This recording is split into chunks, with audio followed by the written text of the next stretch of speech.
बच्चों, हम पढ़ रहे हैं भारत और समकालीन विश्व, जो कि सामाजिक विज्ञान में इतिहास की पुस्तक है कक्षा 9वीं के लिए। इसके अध्याय 2 हम पढ़ रहे थे बच्चों, जो कि आपने पहले देखा होगा। यदि नहीं देखा हो तो चैनल के प्लेलिस्ट में जाकर देख सकते हो। तो इसका अध्याय जो 2 था, यूरोप में समाजवाद एवं रूसी क्रांति, इसके आगे के भाग हम पढ़ चुके बच्चों। और आज हम पढ़ेंगे रूस में समाजवाद। ठीक है, रूस में समाजवाद आज हम पढ़ेंगे। और इसी तरह के और वीडियो देखने के लिए 9th और 10th की सारी जानकारी के लिए हमारे चैनल को सब्सक्राइब कीजिए और लाइक कीजिए। तो चलो बच्चों, शुरू करते हैं। रूस में समाजवाद।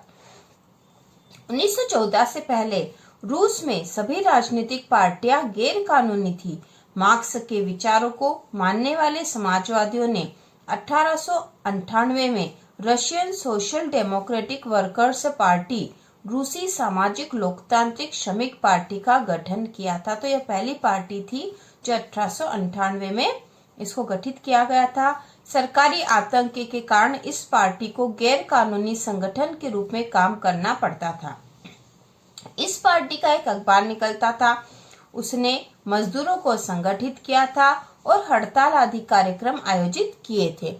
तो इस तरह से रूस में जो समाजवाद का प्रारंभ जो है, हमने पढ़ा था कि रूस में समाजवाद का प्रारंभ, उसमें कार्ल मार्क्स का महत्व, कार्ल मार्क्स के विचार आदि हम पहले पढ़ चुके थे बच्चों। उसके आगे का भाग है।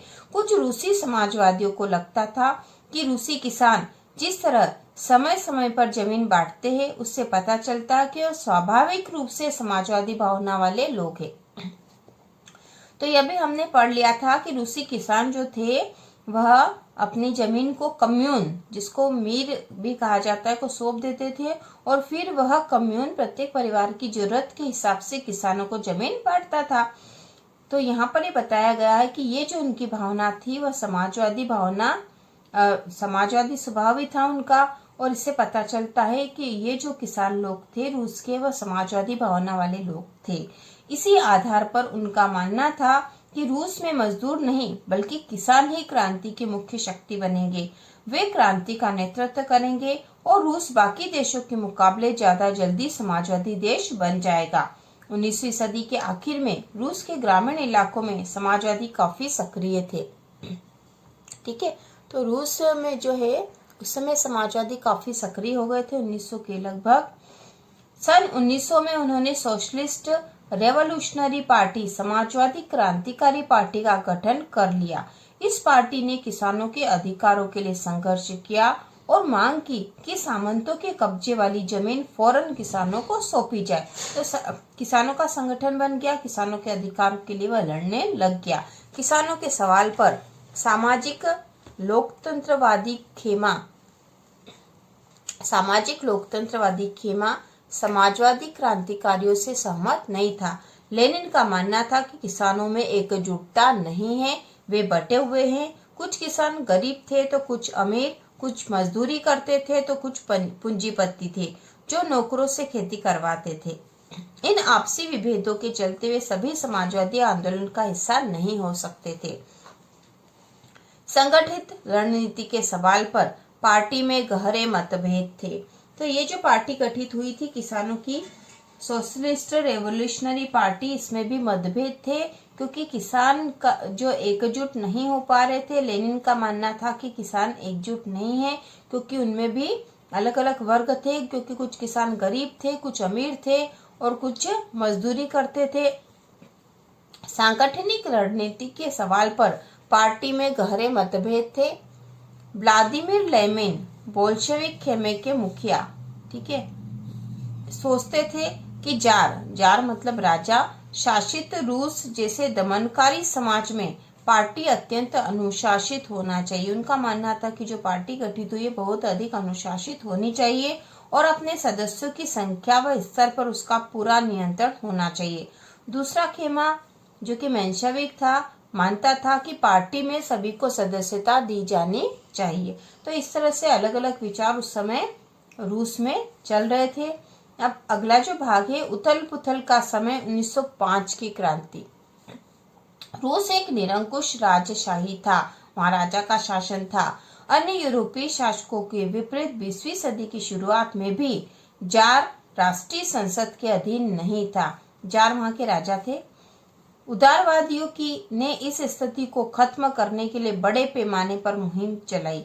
1905 की क्रांति के दौरान उन्होंने संविधान की रचना के लिए सोशल डेमोक्रेट और समाजवादी क्रांतिकारियों को साथ लेकर किसानों और मजदूरों के बीच काफी काम किया। तो 1905 में उदारवादी जो थे उन्होंने बड़े पैमाने पर मुहिम चलाई थी। किस लिए? कि जो रूस है वहां वो निरंकुश राजेशाही वहां से खत्म हो जाए। रूसी साम्राज्य के तहत उन्हें राष्ट्रवादियों जैसे पोलैंड में और इस्लाम के आधुनिकीकरण के समर्थक जदीदियों मुस्लिम बहुल इलाकों का भी समर्थन मिला। इनका भी उन्हें समर्थन मिल गया था। रूसी मजदूरों के लिए 1904 का साल बहुत बुरा रहा। जरूरी चीजों की कीमतें इतनी तेजी से बढ़ी कि वास्तविक वेतन में 20% तक की गिरावट आ गई। उसी समय मजदूर संगठनों की सदस्यता में भी तेजी से वृद्धि हुई। जब 1904 में ही गठित की गई असेंबली ऑफ रशियन वर्कर्स रूसी श्रमिक सभा के 4 सदस्यों को प्यूतिलोव आयरन वर्क्स में उनकी नौकरी से हटा दिया गया तो मजदूरों ने आंदोलन छेड़ने का ऐलान कर दिया। अगले कुछ दिनों के भीतर सेंट पीटर्सबर्ग के 1,10,000 से ज्यादा मजदूर काम के घंटे घटाकर 8 घंटे किए जाने, वेतन में वृद्धि और कार्य स्थितियों में सुधार की मांग करते हुए हड़ताल पर चले गए। तो मजदूरों के अधिकारों के लिए यहाँ हड़ताल प्रारंभ हो गई थी। इसी दौरान जब पादरी गेपोन के नेतृत्व में मजदूरों का एक जुलूस विंटर पैलेस, जार का महल जो था उसे विंटर पैलेस कहते थे, के सामने पहुंचा तो पुलिस और कोसेक्स ने मजदूरों पर हमला बोल दिया। इस घटना में 100 से ज्यादा मजदूर मारे गए और लगभग 300 घायल हुए। इतिहास में इस घटना को खूनी रविवार के नाम से याद किया जाता है। 1905 की क्रांति की शुरुआत इसी घटना से हुई थी। तो बच्चों आपको पता होना चाहिए कि खूनी रविवार का क्या मतलब है। तो खूनी रविवार यह है मजदूर संगठनों के लिए जब आंदोलन हो रहा था, इस दौरान जब पादरी गेपोन के नेतृत्व में मजदूरों का एक जुलूस विंटर पैलेस जो कि जार का महल के सामने पहुंचा तो पुलिस और कोसेक्स ने मजदूरों पर हमला बोल दिया। इस घटना में 100 से ज्यादा मजदूर मारे गए और 300 घायल हुए।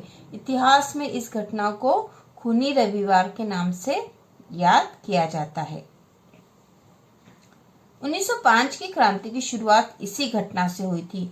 सारे देश में हड़ताल होने लगी। जब नागरिक स्वतंत्रता के अभाव का विरोध करते हुए विद्यार्थी अपनी कक्षाओं का बहिष्कार करने लगे तो विश्वविद्यालय भी बंद कर दिए गए।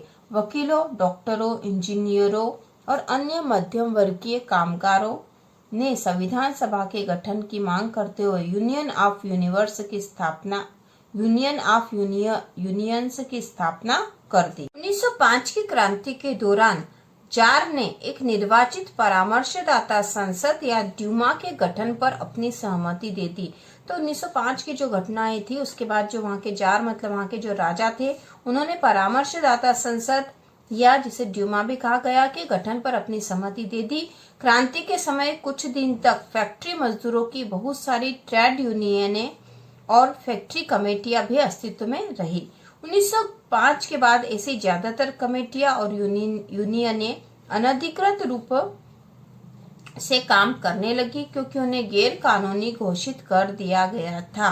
राजनीतिक गतिविधियों पर भारी पाबंदियां लगा दी गई। तो उस घटना के बाद भी जो है जार का शासन जो निरंकुश था वो चलता रहा क्योंकि राजनीतिक गतिविधियों पर पाबंदियां लगा दी गई थी। कई संगठनों को गैर कानूनी घोषित कर दिया गया था। जार ने पहली ड्यूमा की मात्र 75 दिनों के भीतर और पुनर्निर्वाचित दूसरी ड्यूमा को 3 महीने के भीतर बर्खास्त कर दिया। वह किसी तरह की जवाबदेही या अपनी सत्ता पर किसी तरह का अंकुश नहीं चाहता था। तो जार वहाँ के जो राजा थे वो नहीं चाहते थे कि उनकी सत्ता पर कोई अंकुश हो या कोई किसी प्रकार का भी प्रतिबंध हो। उसने मतदान कानूनों में फेरबदल करके तीसरी ड्यूमा में रूढ़िवादी राजनेताओं को भर डाला। उदारवादी और क्रांतिकारियों को बाहर रखा गया। अब हम आगे पढ़ेंगे बच्चों कि रूस में जो स्थिति हो रही थी उसके बाद क्या हुआ था। तो पहला विश्व युद्ध और रूसी साम्राज्य। 1914 में 2 यूरोपीय गठबंधनों के बीच युद्ध छिड़ गया। एक खेमे में जर्मनी, ऑस्ट्रिया और तुर्की केंद्रीय शक्तियां थे, तो दूसरे खेमे में फ्रांस, ब्रिटेन व रूस, बाद में इटली और रोमानिया भी इस खेमे में शामिल हो गए। इन सभी देशों के पास विशाल वैश्विक साम्राज्य थे, इसलिए यूरोप के साथ साथ यह युद्ध यूरोप के बाहर भी फैल गया। इसी युद्ध को पहला विश्व युद्ध कहा जाता। तो पहला विश्व युद्ध जो था बच्चों, उसमें दो खेमे थे। एक खेमा था एक भाग था जर्मनी, ऑस्ट्रिया और तुर्की, और दूसरे में थे फ्रांस, ब्रिटेन व रूस। बाद में इसमें इटली और रोमानिया भी शामिल हो गए थे। इस युद्ध को शुरू में रूसियों का काफी समर्थन मिला। जनता ने जार का साथ दिया, लेकिन जैसे जैसे युद्ध लंबा खिंचता गया, जार ने ड्यूमा में मौजूद मुख्य पार्टियों से सलाह लेना छोड़ दिया। उसके प्रति जन समर्थन कम होने लगा। जर्मनी विरोधी भावनाएं दिनों दिन बलवती होने लगी। जर्मनी विरोधी भावनाओं के कारण ही लोगों ने सेंट पीटर्सबर्ग का नाम बदलकर पेट्रोग्राद रख दिया, क्योंकि सेंट पीटर्सबर्ग जर्मन नाम था।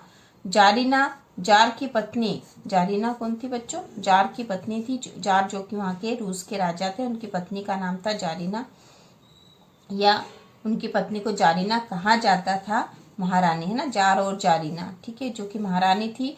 अलेक्जेंड्रा के जर्मन मूल का होने और उसके घटिया सलाहकारों, खास तौर से रासपुतिन नामक एक सन्यासी ने राजशाही को और अलोकप्रिय बना दिया।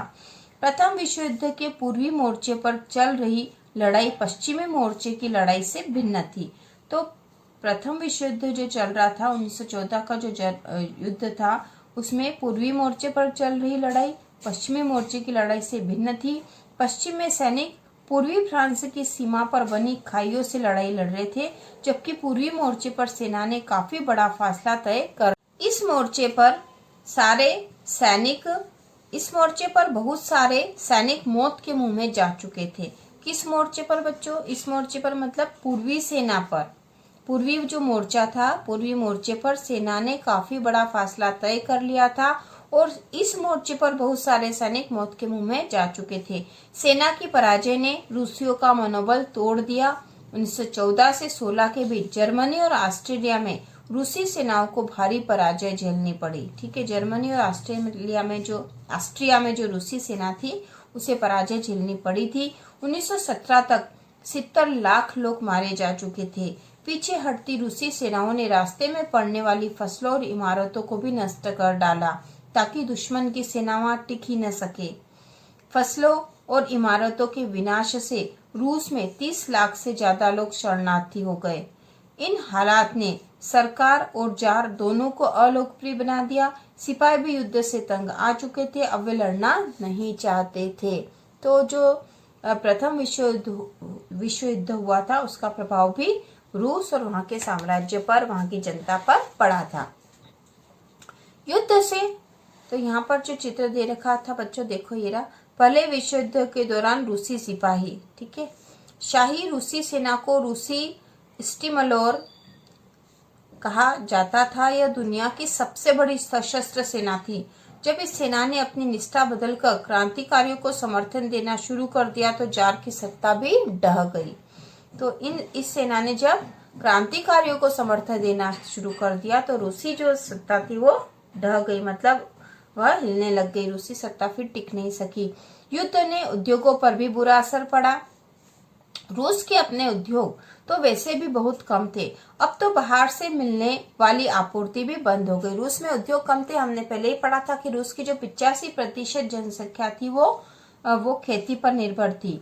ठीक है, क्योंकि बाल्टिक समुद्र में जिस रास्ते से विदेशी औद्योगिक सामान आते थे उस पर जर्मनी का कब्जा हो चुका था। यूरोप के बाकी देशों के मुकाबले रूस के औद्योगिक उपकरण ज्यादा तेजी से बेकार होने लगे। 1916 तक रेलवे लाइनें टूटने लगी। अच्छी सेहत वाले मर्दों को युद्ध में झोंक दिया गया। देश भर में मजदूरों की कमी पड़ने लगी और जरूरी सामान बनाने वाली छोटी छोटी वर्कशॉप्स ठप होने लगी। ज्यादातर अनाज सैनिकों का पेट भरने के लिए मोर्चे पर भेजा जाने लगा। अनाज की भी कमी हो गई, क्योंकि अनाज तो मोर्चे पर भेज दिया गया था सैनिकों के लिए।